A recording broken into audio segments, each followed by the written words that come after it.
And then after the pilgrimage, he came back to Hastinapur and then was welcomed by the Yudhishthira Maharaj. And then how Vidura spoke to Dhritarashtra because he wanted to give his last chance to Dhritarashtra to attain transcendental destination. So, and basically why we spoke about all these things is because if you remember back again, we had the various chapters, right? And the sages of Naimisaranya, they were asking about, they wanted to hear more about Parikshit Maharaj. And that's one of the questions. And here we are discussing the narration of sequence of events which eventually led to Parikshit Maharaj being enthroned. So in chapter 12, we heard about the birth of Emperor Parikshit. And in chapter 13, we are hearing Dhritarashtra leaving because we need to know what happens to the monarchy.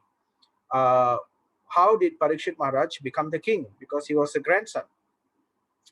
So after he was born, Dhritarashtra left. And then what happened right after that? The disappearance of Lord Krishna and Kali Yuga came in. And then the Pandavas, due to the disappearance of Lord Krishna, they also retired. And after that, only Parikshit Maharaj was enthroned.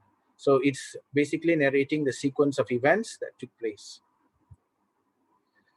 Okay, so chapter 14, here we are, the disappearance of Lord Krishna. So Sri Sutta Goswami said, Arjuna went to Dwaraka to see Punya Sloka Krishnasya. That means one of the names of Krishna is Punya Sloka, right? So Arjuna went to Dwaraka to see Krishna and other friends, and also to learn from the Lord of his next activities. So Punya Sloka means one who is glorified with choice selected verses. So we have mentioned this particular name before and its import. But unfortunately, Arjuna, when he went to Dwaraka, he was there to witness the destruction of the entire Yadu dynasty and how Dwaraka was submerged completely by the ocean and how Lord Krishna has actually left the world. So we won't hear particularly in detail about these topics in this chapter. We will hear some, but the particular details will be discussed later on in other cantos. So in Srimad Bhagavatam 14.2, after that, Sutta Goswami is saying, many months have passed, about 7 months actually, since Arjuna left to Dwaraka. And Maharaj Yudhishthira then began to observe some inauspicious omens which were fearful, Gauraha in themselves. So Gauraha means fearful. So what were these fearful omens?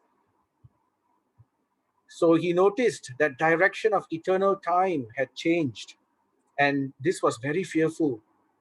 So what we can understand from this is direction of eternal time changing.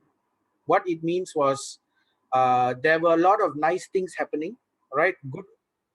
There were a lot of wonderful activities. We had Rajasuya sacrifices, Ashwamedha sacrifices, and a lot of prosperity was going on. If you remember from earlier chapters, we were discussing about how Yudhishthira Maharaj's kingdom was so prosperous. It was so prosperous that even the demigods wanted to come and live on earth. So that was the level of prosperity attained by an earthly kingdom to rival even those of Swargaloka. So it was all so wonderful, and then he saw a sudden reversal. Then he started seeing things were not so wonderful already, particularly in the past few months. So he's going to discuss more about what are the things that he noticed. So there were disruptions in the seasonal regularities. That was one thing. Like, for example, autumn, usually we will have different seasons allocated, right? So now, like how we find in Malaysia, sometimes very cold, sometimes very hot. So the seasons became irregular. So Prabhupada is saying here, previously all paraphernalia for peace and prosperity, especially religion, were in full display because of the Lord's presence. So why it was so beautiful when Yudhishthira Maharaj was reigning? Number one, of course, Yudhishthira Maharaj was Dharma personified. That was one thing. But at the same time, remembering that the Supreme Personality of Godhead was also present on earth, right? So Prabhupada is saying that all paraphernalia for peace and prosperity, especially religion and knowledge, were in full display because of the Lord's presence. Just as there is a full flood of light in the presence of the glowing sun. So when there is sunlight, you don't need any other torchlight or whatever, isn't it? It's just the flooding. We call it ambient light, full flooding of light. So in the same way, there was full prosperity, full peace, full all wonderful auspicious qualities when the Lord was present. But suddenly, it didn't look like that anymore. In fact, not only the direction of eternal time had reversed, right? There were many disruptions in the seasonal regularities, as I had mentioned already, right? We saw that the people in general had become very greedy, loba, and you see a lot of people suddenly krodha, always getting angry, and deceitful, anurtha. And he saw that they were adopting foul means of livelihood, so not honest means. So anyhow, anyway, as long as they get what they want. So it doesn't matter whether they break four regulative principles. It doesn't matter whether they create harm to people. It doesn't matter whether they destroy the environment, as long as they get what they want. So papiyasim, foul means of livelihood. All ordinary transactions and dealings became polluted with cheating, even between friends. So nowadays we see, backstabbing. A lot of people who say one thing and then they will say, "I love you, I'm the greatest friend," and then when you really need them, they are not there. So okay, there's a certain level only. It's a lot of words, so meaningless words which don't really mean much. So then we have, in family affairs also, there was always a lot of misunderstanding. So this wasn't there in those yuga. So there is a saying, in Satya Yuga, quarrel and quarrel used to exist between uh, humans and demons. So only humans and demons. There was only quarrel between those two. That's in Satya Yuga. And then in Treta Yuga, quarrel, the degradation of the Yuga. So in Treta, little bit more vice was introduced. And then we find that quarrel just between humans and demons, it started becoming part of the between humans itself, there was quarrel, right? Not just between demons and humans. And then in the Dwapara Yuga, we found that quarrel started to exist within families, right? So, and then in Kali Yuga, quarrel starts to exist within our own mind also.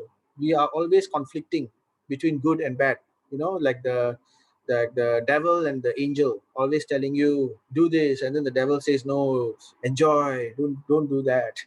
So that has started to come in Kali Yuga. So this is quarrel. It's a hallmark of Kali.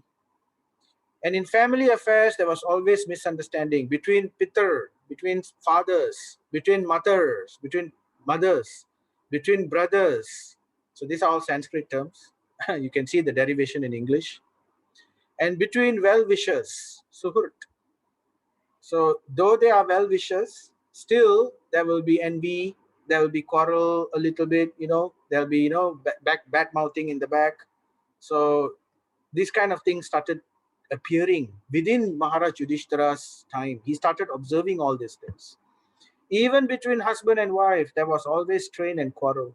So previously, in Satya Yuga, Treta Yuga, and predominantly a lot in Dwapara Yuga, these kind of cases were hardly seen, was unheard of. But at the end of Dwapara Yuga, right at the onset of Kali, then you can see these things started happening. You can imagine now, Pandavas, 5 husbands and 1 wife, and there was hardly any quarrel, not one quarrel. Such a beautiful, perfect, harmonious relationship they had in an almost impossible situation. So, but in Kali Yuga, it is very difficult. In course of time, Maharaj Yudhishthira started noticing It came to pass that people in general became accustomed to lobha, which is greed, and adharma, doing a lot of non-religious practices, right? So a man becomes too greedy for wealth and power. Prabhupada says, why do people behave like this? Why do people behave greedily and and irreligiously? So it basically boils down to this reason. He behaves in such a way when he has no higher objective in life. He thinks that this is the main point. Getting money, or getting name, getting fame, to become popular. This is the main objective of life. Materialistic living, in other words. Or when he thinks that this earthly life of a few years is the all in all. That means he thinks there's no life after this, right? I've got this one chance, they have this YOLO philosophy nowadays. Have you heard of the YOLO philosophy? YOLO. It means you only live once philosophy. So it's hedonistic, basically it's materialism at its height. The idea is, since you only live once, enjoy and don't care what you do, as long as you get what you want and everything comes your way. So in any means they will use to achieve this. So that's the problem. They think like this. So that's why in Bhagavad Gita, the first instruction given is to understand that, look here, this is not your one and only life. You're going to have many, many lives. And it depends on how you live this life, your next life is going to be determined. So we understand about the eternality of the soul. Ignorance is the cause. And to remove this, so why are they thinking like this? Why are they thinking there's no higher objective? There's nothing else other than the YOLO philosophy. The reason is ignorance. So therefore, ajnana timirandasya, we are born in the darkness of ignorance. And to remove this, the powerful sun is there to distribute light. So in the shape of particularly Srimad Bhagavatam. So that's a very beautiful verse in third chapter. We would have gone through this. Krishne swa dhamupagate dharma jnana dibhasaha kalau nastra drusham mesha purananarko adunoditaha. So this Bhagavata Purana is as brilliant as the sun. So Prabhupada is referring to that particular verse. And it has arisen just after the departure of Lord Krishna to his own abode. So previously, Srimad Bhagavatam wasn't there. There were many other scriptures, but particularly Srimad Bhagavatam is the book incarnation of Krishna after Krishna left. Because previously Krishna used to come. Krishna used to incarnate in so many ways, right? We have so many different incarnations. But Bhagavata is the incarnation of the Supreme Lord right after Krishna left, particularly for Kali. See, it says here in the verse, Kalau nashta drusham esha. Kalau, it's particularly for Kali Yuga. Persons who have lost their vision due to the dense darkness of ignorance. All the other scriptures are not sufficient to light the way for the deluded souls in Kali Yuga. They need the great power of the Srimad Bhagavatam. The world of hypocrisy can be checked only by counteraction through devotional service to the Lord and nothing else. So that's why Srimad Bhagavatam is recommended. By understanding this and by living the Srimad Bhagavatam philosophy, then actively we can work to cut down hypocrisy, right? And that will be one of the cornerstones of a beautiful existence on earth. The golden year, the golden 10,000 years, which is going to come. So Maharaj Yudhishthira, observing all these ill omens, so ill omens is called Arishtani, spoke to his younger brother, Bhima Sena, because Bhima was still with him. Arjuna only had left to look for Krishna in Dwaraka. So Yudhishthira Maharaj saw all these inauspicious omens, the ill signs. So then what did he say? Oh, Bhima Sena, and he called him as tiger among men. Later I will put that verse. I sent Arjuna, Jishnu. So another name for Arjuna is Jishnu. So Jishnu also means another name for Vishnu or of Vishnu. So it's like, Nara Narayana Rishis. So Krishna and Arjuna are always together, inseparable, because in their previous incarnation, they came as Nara Narayana rishis. So therefore, Arjuna is also sometimes called or referred to as Krishna, just like how Draupadi is also sometimes called Krishna because she's dark, right? So in the same way, in the devotees of the Lord and the Supreme Lord is sometimes very closely intertwined. So, and the same reference, so when we say service to the Supreme Lord, it also means service to the devotees of the Supreme Lord. So they are inseparable. So I sent Jishnu to Dwaraka to meet his friends and to learn from Punya Slokasya Krishna. Again, the word Punya Slokasya Krishna. So in other words, Yudhishthira Maharaj is trying to tell that Krishna is the goal of everything. Punya Sloka, not only is Krishna the goal of all beautiful music, all beautiful verses, all beautiful poetry, because in those days, in Satya Yuga time, the very existence of music and poetry was exclusively used mainly to glorify the Supreme Personality of Godhead. So as the degradation of the yugas took place, slowly, music, poetry, all also became corrupted. And even we can see the last in 1960s, in 1970s, when people sing songs, right? The songs are, of course, there are some romantic songs, but it will be an allegory towards like Krishna's pastimes. It will appear in the movies like that, but it was still at least related to Krishna's pastimes like that. But then later on, it became more of a normal pastimes in the 70s and the 80s. And then in the 90s, it became just sex. All the songs are very, full of sexual connotations. The degradation became worse and worse and worse. But that's the actual purpose of music.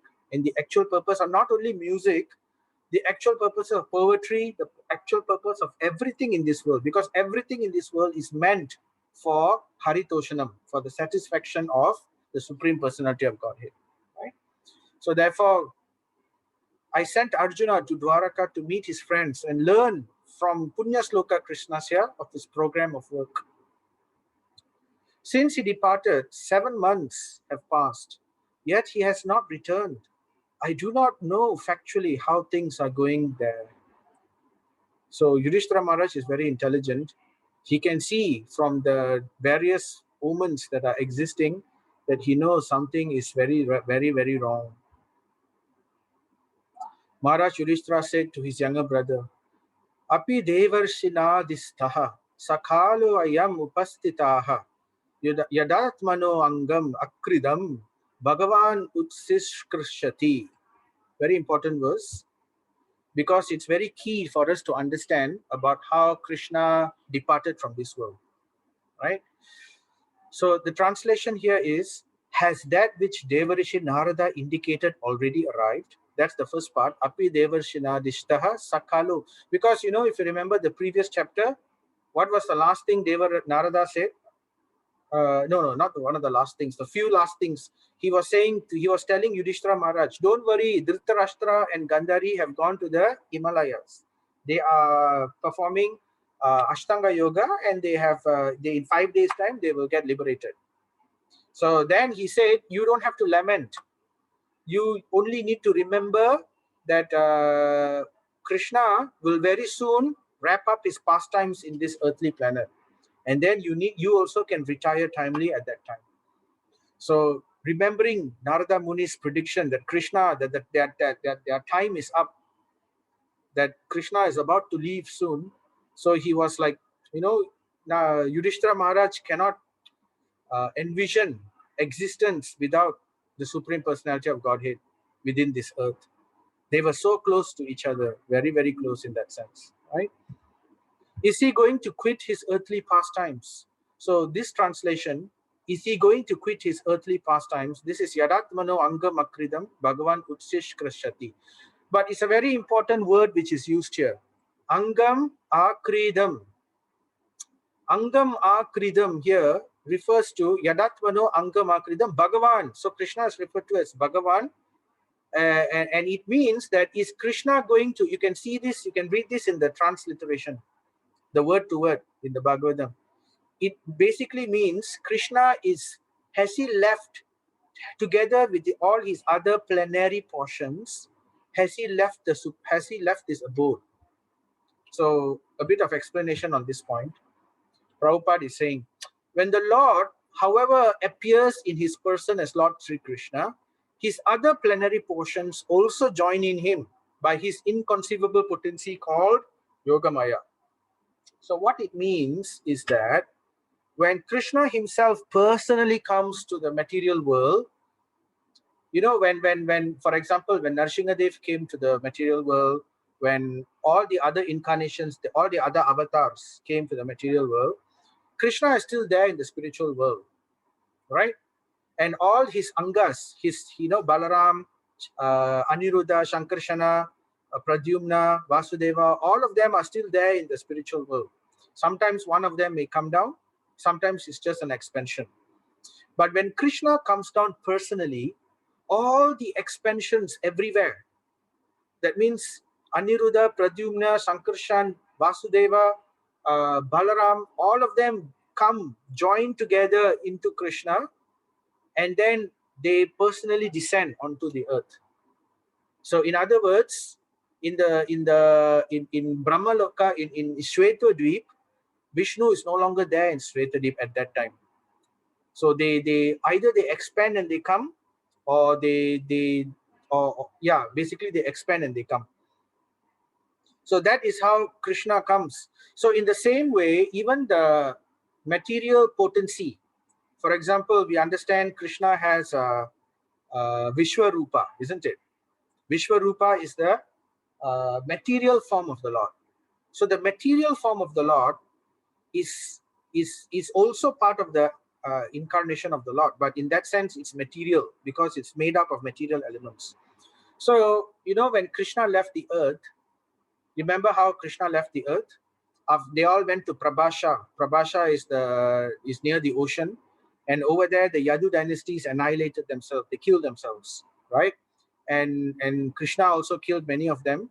And after that, Krishna sat down, and he was, and then Uddhava came. No, before that Uddhava came. After the fighting was done, Krishna sat there, and after sitting there, he was shot in the foot, left foot.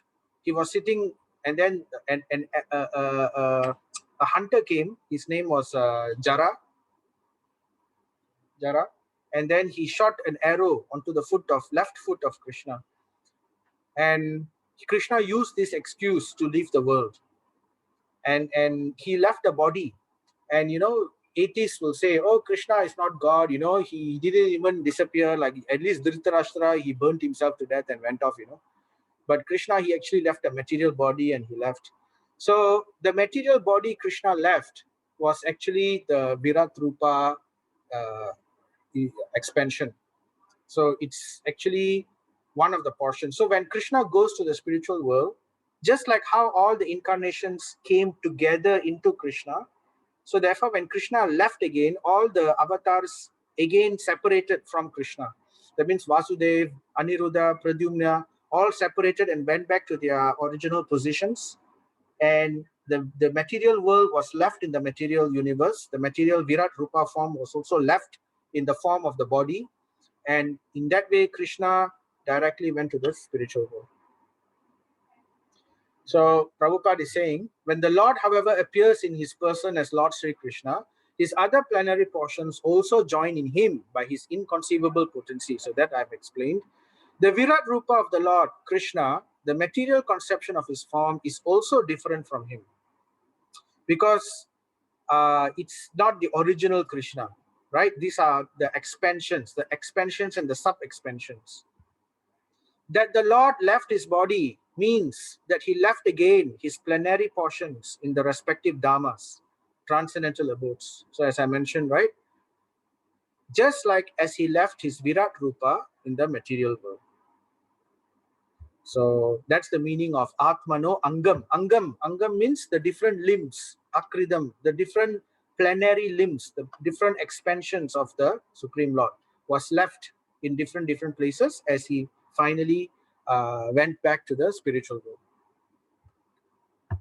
So that's how we can understand the disappearance of Krishna. So this verse is very important because a lot of people don't understand. They sometimes feel like non-devotees, especially the atheistic people. They say Krishna is just an ordinary person. So if we can understand this, and then we can understand how Krishna's true position is as Swayam Bhagavan. In this chapter, they don't discuss in particular detail about the disappearance, but you will find that in Canto 11. In Canto 11, especially the last chapter, you will find it describes Krishna's disappearance in detail. So why this kind of details are kept all the way to chapter 11? Because we must first understand the greatness of Krishna, how great Krishna is, so that we have completely no doubt about the supremacy and the all-powerful nature of the Supreme Personality of Godhead, Sri Krishna. So Canto 1, Canto 2 establishes clearly how wonderful and how great and how powerful and omnipotent he is. And then we learn about his different incarnations. And then we learn about his super excellent pastimes in Canto 10. And after understanding all of this, then only we can understand the pastime of how Krishna left the world. Because otherwise, we will also be covered by Maya, and we might also think that Krishna is just another ordinary person. So this is the problem in many parts of South India. So they all think like this, the atheistic people, because they have not taken the trouble to understand his glories in the first place. So, so that's therefore they easily get bewildered. And it was done specifically to bewilder the atheists, so that, they can carry on with their philosophy.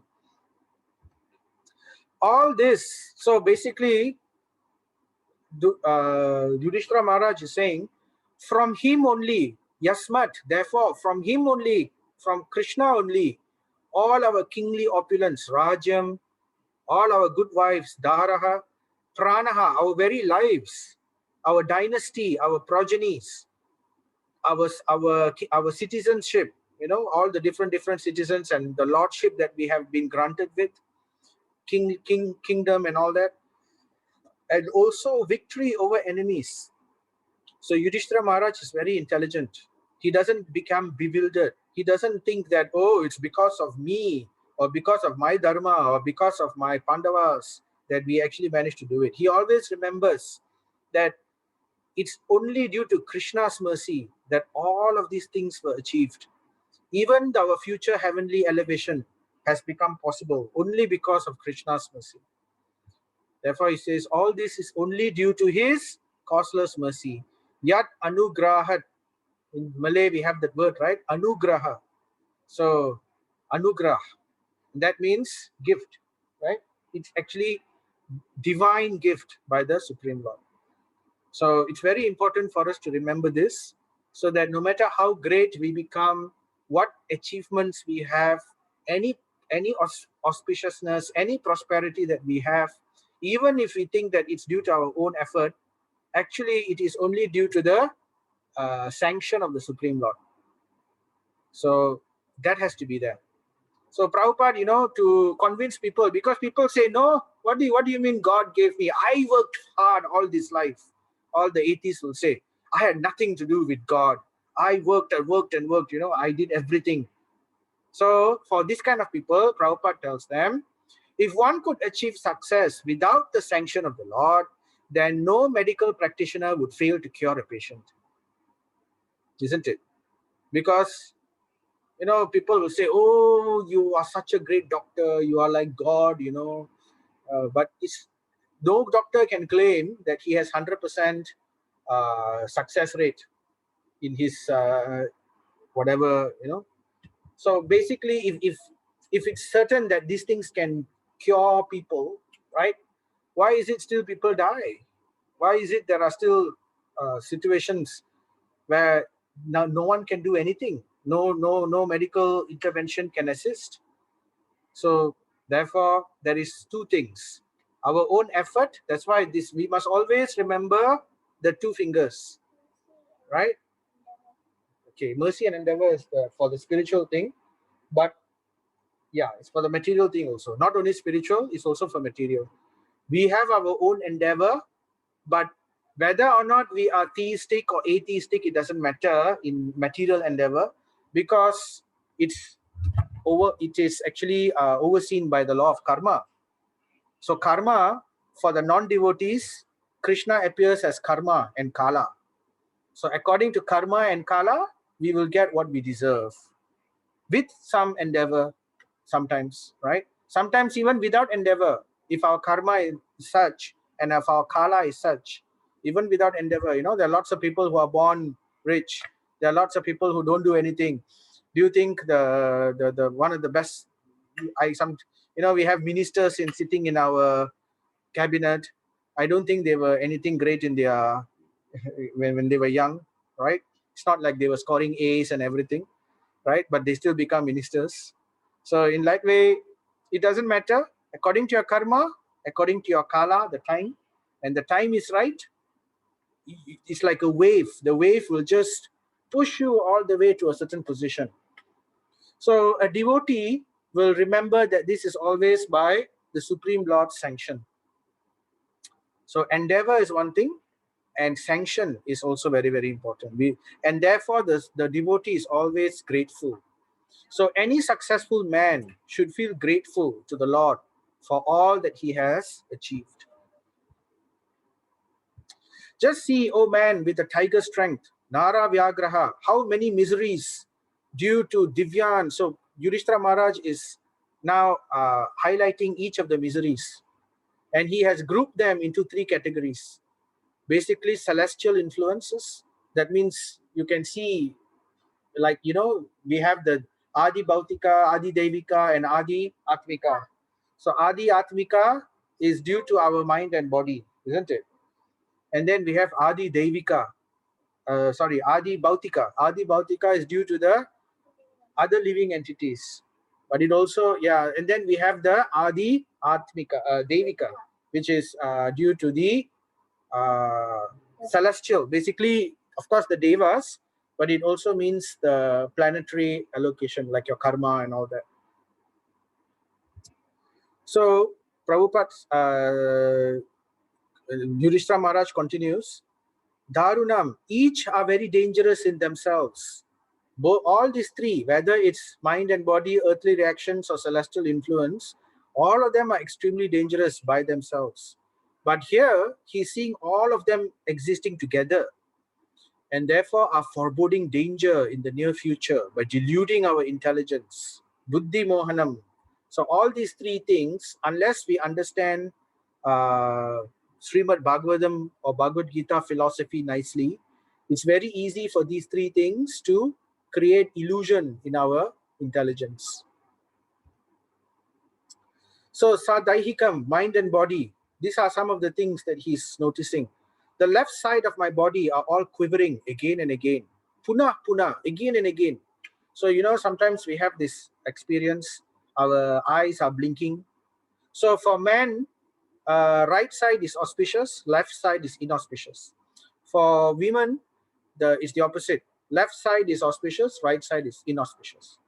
So sometimes, if your left eye, okay, at least for me, if the left eye is blinking, usually it's like, I don't know, at least for me, it means I'm going to get sick soon. So so something like that. But basically, it's an accepted physiognomy science. The science of physiognomy is the science of the body. This is described in detail in Garuda Purana. So you can understand how to understand omens based on the body's reaction. So therefore, quivering of the arms or the limbs, basically the thighs, the legs, the arms, and the eyes particularly, right? These three things would indicate whether things are auspicious, whether they are inauspicious. So Maharaj Yudhishthira Maharaj is experiencing these things continuously. I'm having heart palpitations due to fear. All this indicates undesirable happenings. All this indicates, that's a repeat, sorry. Example, the she-jackal cries at the rising sun. So now he's talking about Bauman, earthly reaction. other living entities, not only his own body, but other living entities. He's saying that the she-jackal cries at the rising sun. Now that's inauspicious. Usually what cries at the rising sun? The crow, the crow, isn't it? So not the crow, the rooster. The rooster crows in the morning. So that is auspicious. But here he's hearing the jackal. Usually jackals cry at night. But this jackal is crying in the sun and vomiting fire. So probably at that time, this is a very serious omen, right? Probably you don't really see this nowadays. It's a thing of a bygone age, right? And there are actually legends about a jackal breathing fire. If you will see it in Greek mythology, Cerberus. You know, there's a dog, Cerberus, three-headed dog which vomits fire. So like that. So you can see the connection. So dogs bark at me fearlessly, right? So usually dogs are cowardly creatures, and especially Yudhishthira Maharaj, they see a king and they are barking fearlessly. So this is again an inauspicious sign. Useful animals like cows are passing me on my left side. So for a man, as I said, right side is auspicious. So left side is inauspicious. So therefore, if if good things are passing on the left for a man, then it's considered inauspicious. Whereas lower animals like the donkeys or the asses are circumambulating me. So he has witnessed this. My horses appear to weep upon seeing me. So usually, these are just omens we can understand. If such omens we notice, then we should understand, okay, choya, touch wood, better do something, better chant. So earthly reaction, some more. This pigeon is like mrityu duta. Mrityu dutaha. Duta means ambassador. Mrityu means death. So when he looks at a pigeon, the pigeon reminds him of the ambassador of death. So that's the kind of image that he is feeling. The shrieks of the owls and their rival crows make my heart tremble. In fact, he goes on to say that it's like as if their cries are trying to drown the entire universe in darkness. So it seems that way, poetically speaking. The smoke encircles the sky. It appears that the earth and mountains are throbbing. Hear the cloudless thunder and see the bolts from the blue. So, if we see lightning in a cloudless sky, that is also a sign which is an inauspicious sign. And generally smoke. So therefore, in Kali Yuga nowadays we see haze. So having haze in the sky is obviously it's not healthy, but it's also an inauspicious sign. What else? The wind blows violently, blasting dust everywhere and creating darkness. So, that is also an inauspicious sign. Clouds are raining blood. So this particular verse, Ashrug Varshanti. Now you will see this kind of depiction also in the Bible. If you remember, not if you remember, if you have read the Bible, if you have heard from the Bible, during the Moses' time, when Moses was about to be chased away from Egypt, right? The Pharaoh was doing a lot of atrocities. So God was very angry, and he sent 7 signs to warn the kingdom that a terrible calamity is going to come if you don't heed the 7 signs. So he sent pestilence. He sent a lot of many other things and one of the things was blood, raining blood, Ashruk Varshanti. So in the Bible, in the biblical tradition, this is also one of the signs of apocalypse at the end of time, Armageddon, according to the Bible, Christian theology, or even the not only Christians, the Abrahamic religions. So you can see that it's basically they are getting the idea from Srimad Bhagavatam, which is much older compared to all the Abrahamic religious scriptures. So Ashruk Varshanti. So Yudhishthira Maharaj also saw this kind of omens, clouds raining blood. And then celestial and earth and celestial kind of reactions, the rays of the sun are declining. So you can see that when this, like eclipse time, right, prolonged eclipses, so these are also inauspicious. So by right, we should not watch an eclipse. It's not something which is auspicious. So I'm just mentioning. The stars appears to be fighting. So as if the celestial bodies are fighting with each other. So sometimes we can see, meteor spray or shooting star phenomenon. So this kind of phenomenon is actually inauspicious. It might look beautiful, but it's inauspicious. Confused living entities appear to be ablaze and weeping. So a lot of people, his citizens, Yudhishthira Maharaj is saying that they are not in peace. It's like when he's saying they are ablaze, it's not only bodily, but in their minds also. They are burning with fever of envy, they are burning with anger, and also literally burning. So spontaneous combustion. This also you will find inside the biblical tradition. If you were to read Bible, right, you will find that there were such situations, spontaneous combustions. So anyway, here I'm just putting a picture. In Kali Yuga, you can see this quite a lot. So this is a man from Tibet in the 1970s. So at that time, not 1970s, 1980 or something. So at that time, the Chinese Xi Jinping, he was visiting Tibet, and these people, they didn't like Chinese oppression of Tibet. So this fella wanted to protest. So he was willing to kill himself. So he actually doused himself in petrol and he burnt himself and he continued walking. So immolation. So but this guy survived lah, just letting you know. 90% burns, but he managed to survive. So knowing all these things, Yudhishthira Maharaj was very disturbed. He also noticed that rivers, tributaries, ponds, reservoirs, and the mind are all perturbed, very disturbed. They are no longer flowing peacefully, gracefully, flooding everywhere, muddy disturbances everywhere. Even the mind is perturbed, no longer clear, not only in himself, but also in his citizens. Butter no longer ignites fire. The Brahmanas are having a big problem. They are not able to light their sacrificial fires, right? The calves do not suckle milk from the cows, nor do the cows give milk. They are standing crying, tears in their eyes, and the bulls take no pleasure in the pasturing grounds. So in other words, these are all not just omens. In other words, we should understand that these activities are inauspicious. So we should not allow such activities to take place. So especially nowadays in Kali Yuga, you will find that the cows are very much mistreated, ill-treated. So because of that, the big problem between vegans and the vegetarians.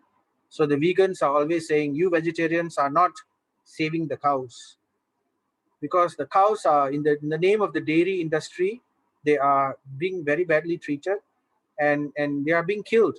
Baby cows, when the calf is born, if it's a male cow, if it's a bulla, a baby, it's the moment it's born, within a few days, it's shot in the head, or it's sacrificed, killed, so that it can be used for veal. If you see veal, the term veal, veal is basically young cow's flesh. It's a delicacy in Western cuisine, Japanese cuisine.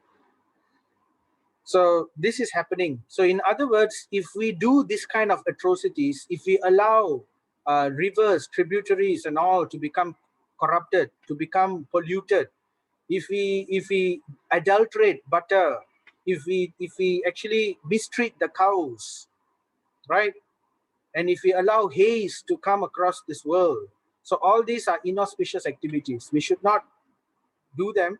Just by the reverse is also true. Just by doing these activities, inauspiciousness will come, or by having these activities, it will also show future inauspiciousness. Both are true. So then Yudhishthira Maharaj says, further, The deities seem to be crying in the temple, lamenting and perspiring. They seem about to leave. All the cities, villages, towns, gardens, mines, and hermitages are now devoid of beauty and bereft of all happiness. I do not know what sort of calamities are now awaiting us. So we can see this sometimes also in Kali Yuga, right? So there are many situations where deities have known to cry. Tears have come. And it's worse when they cry blood. And this has been documented and also recorded, particularly in the Christian religion. You will find Mother Mary crying sometimes, or even certain deities. Even in India also, there are sometimes. But people don't understand. They think, oh, this is wonderful. Oh, the deity is crying. Oh, what a wonderful thing. So therefore they say this is wonderful. But actually, a deity crying is inauspicious, or even perspiring is inauspicious. Sometimes you say that the deity had perspiration on the body, drops of according to Bhagavatam at least, based on the authority of the Bhagavatam. And also all the cities, villages, towns, gardens, mines, hermitages are completely devoid of beauty and bereft of all happiness, right? So even the mines. So in those days, we can understand how mines even were very beautiful, because they had gem mines, gemstones growing across. They will find, if you have ever seen a mine, I've seen in pictures, a gold mine can be quite beautiful if it's given a due light, because of the gold thread which is running across the stone.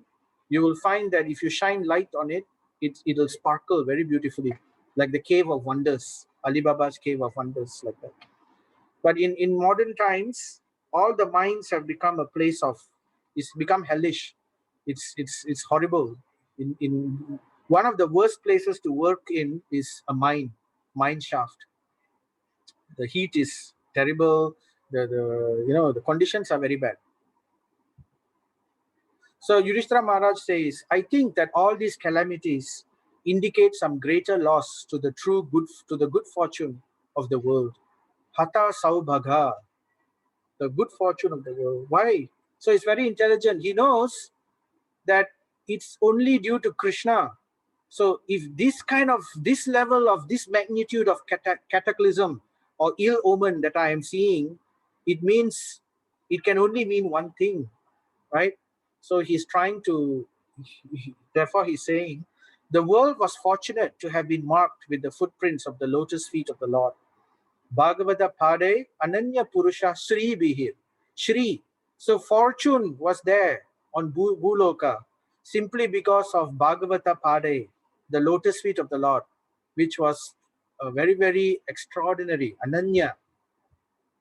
These signs, the current signs that I'm seeing, indicate that this will no longer be. It must be that the lotus feet of the Lord is no longer touching this earth. That must be the only explanation that these things are happening. So then Yudhishthira Maharaj continues, Brahmana Saunaka is saying, while Maharaj Yudhishthira, observing the inauspicious signs on the earth at that time, was thus thinking to himself, Kapidwaja came back from the city of the Yadus. So Kapidwaja is another name for Arjuna. You remember what's Kapidwaja? Kapi means monkey. Dwaja means flag, on whose chariot is the flag. So if you remember from Bhagavad Gita, chapter 1, one of the signs of victory, right? Remember the signs of victory. So one of the signs of victory, we have the chariot, which is donated by the sun god, and so many things like the blowing of the conch shell. So one of it was the Agni. So therefore the Hanuman flag on the chariot of Arjuna and Krishna is also one of the signs of victory. So it's particularly interesting that Yudhishthira Maharaj is mentioning Kapidwaja in reference, because Arjuna, being the bearer of all the signs of victory, he could achieve so much of victory during the Mahabharata war. So actually the main sign of victory is not all these things. The main sign of victory is actually Krishna. So despite having Kapidwaja, despite having so many other things, because Krishna is no longer present in this world, right? So you can see all these ill omens appearing. So therefore, particularly this term was used. And why he mentioned Kapidwaja also, because Arjuna, though he's always victorious, he came back dejected and as if he was defeated. So therefore, he was trying to contrast, hey, Kapidwaja, how can this be? When he bowed at his feet, so when Arjuna came, he came to the assembly where Yudhishthira Maharaj was there, and then dejectedly he bowed at the feet of Yudhishthira Maharaj. The king saw that the dejection of Arjuna was unprecedented. The word used is ayata purvam aturam. Purvam, that means never before. Before this, aturam, it was never seen. This kind of dejection, ayata, the dejection that Arjuna is seeing, the Arjuna is portraying, was never before seen by Yudhishthira Maharaj, even in the worst situations. So his head was bowed down and tears glided from his lotus eyes. Ado vadanam ad bindum srijantam nayana bhajo. So ad bindum, drops of tears, bindu, drops of tears was streaming down like river from Nayana. Nayana means eyes, lotus eyes. Nayana abjayo. From the lotus eyes of Arjuna, tears were continuously streaming. So Yudhishthira seeing all this, seeing Arjuna pale due to heartfelt anxieties. So udvigna hridaya, hridaya means of the heart, extreme anxiety of the heart. The king, remembering the indications of the sage Narada, questioned him in the midst of friends. So this is the part when Yudhishthira Maharaj will ask. Yudhishthira Maharaj actually knows deep in his heart, he is very worried. He knows that, oh, not because that they have to retire. He's worried because he cannot tolerate the separation of Krishna. We have described how when Krishna left Hastinapur and went to Dwaraka, what kind of reception, what kind of farewell party that Yudhishthira Maharaj had. He had so many 4 Akshaunis of army just assembled just to send him off, and together they all left and they pleaded with him to stay longer. So this was the nature of Yudhishthira Maharaj. He could not tolerate the separation of Krishna. He always had Krishna in his life. So Krishna was always part of their existence, and in every single thing that they did, they were very intimately related with Krishna. Just like how in the Bhagavad Gita, Krishna says, right, Yoginam api sarvesham madgatinantara atmanaha. Madgatinantara, the devotee and myself are intimately related. I am in him and he is in me. So this can only be understood by the devotee. So that's the reason that Yudhishthira Maharaj was very perturbed. So he knew, I think this is happening, but he couldn't bring himself to acknowledge it. He was like hoping against hope. Could it be? Could it be? Is it because of some other reason? Is it because of some other reason? So therefore, desperately, he was hoping against hope that maybe this is not the time, that Krishna is still with us. So it's a very heart-rending uh, uh, set of verses, which we will see in the next part of the discussion. So for this chapter, there are about 44 verses, and we have covered how Yudhishthira Maharaj observes the ill omens, the king's trepidation, and that we also heard about Arjuna's return and the manner of his return.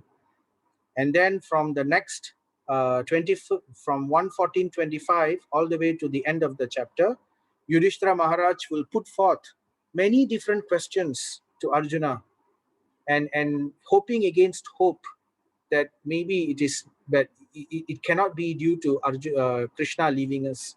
Could it be due to this? Could it be due to that? Could it be some other reason? So in this way, we can also learn about a lot of points, all the signs of inauspiciousness and all the signs of what one should not do, all the signs of adharma, which can possibly cause misery and weakness of the heart in humans. Okay, so that is all for today. So thank you very much. Vanchakalpa tarubhyascha kripa sindhubhya eva cha patitanam pavanebhyo vaishnavebhyo namo namaha. Thank you so much, Prabhu. Hare Thank you, Krishna. Prabhu. Are there any Vaishnava. questions? Yeah, I have a question. Yes, Mataji. How would you explain the pandemic situation now that is occurring, globally, according to Bhagavad Gita or Bhagavatam? Vira, how do we explain the pandemic situation? So, According to Bhagavad Gita or Bhagavatam? sorry, in Bhagavad Gita or Bhagavatam? Yeah. Whichever Are you you want to refer. are you trying to say that why particularly Bhagavad Gita or Bhagavatam? I don't No, quite I mean, understand. whichever you want to use for explanation from either one, Bhagavad Gita or Bhagavatam. Okay. So basically, you're saying why this is happening in this world at the moment? Like, how do you explain from the point of view of Bhagavatam? Maybe. Like, if somebody were to ask me, a non-devotee were to ask me. Well, from my understanding, it looks like it's basically collective karma, isn't it? So we understand that when there is collective karma, so many ill, that Prabhupada has mentioned this also in some of the Bhagavad Gita purports, that when people are very sinful in a particular area, then the collective karma is so strong that it will manifest in the form of a natural disaster or something like that in that scale. So generally the world, you can see it is rather sinful. So many, we have trafficking of human trafficking. We have so many other things happening, and it's crazy. If you open even one of the things, it is crazy. So naturally one would expect so many things, so many horrible things to happen. In fact, Prabhupada says that the only reason that the world still goes on is because there are devotees, there are pure devotees in this world. So long as there are pure devotees in this world, situations will be checked. But as pure devotees become scarcer and scarcer, you will find Kali Yuga becoming stronger and stronger. So that's the whole point about this 10,000 golden years. We want to have Hare Krishna explosion in this world. And once that Hare Krishna explosion is there, the chanting of the holy name is incarnate, Krishna incarnate himself. And when more and more people chant, we can actually have a very auspicious situation in the world.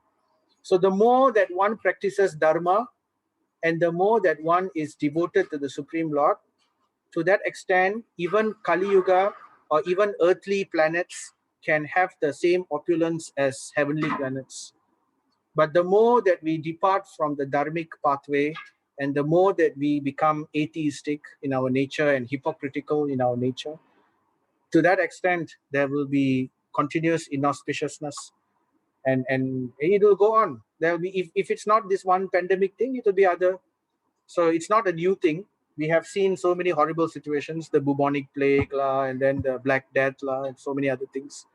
So this is just another one of it. In fact, it's not that bad, comparatively speaking.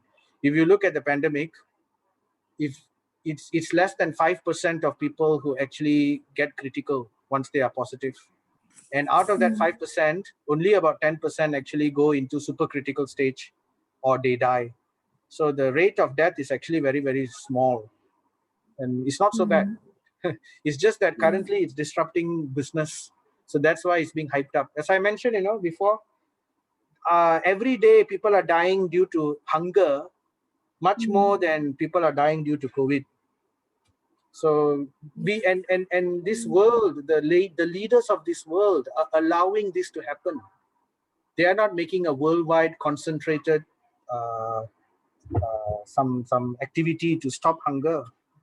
It can be done, but so long these things are happening, what to do?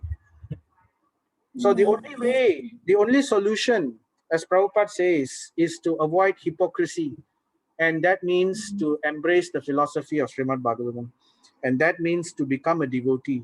And that means to chant Hare Krishna. And that means to push this movement of Hare Krishna all over the world as much as possible.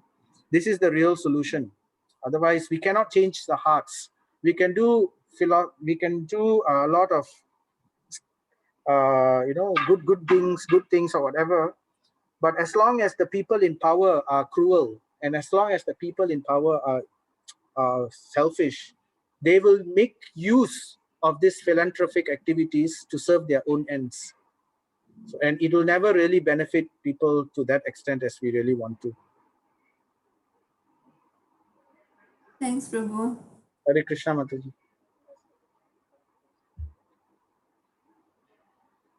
Any other questions?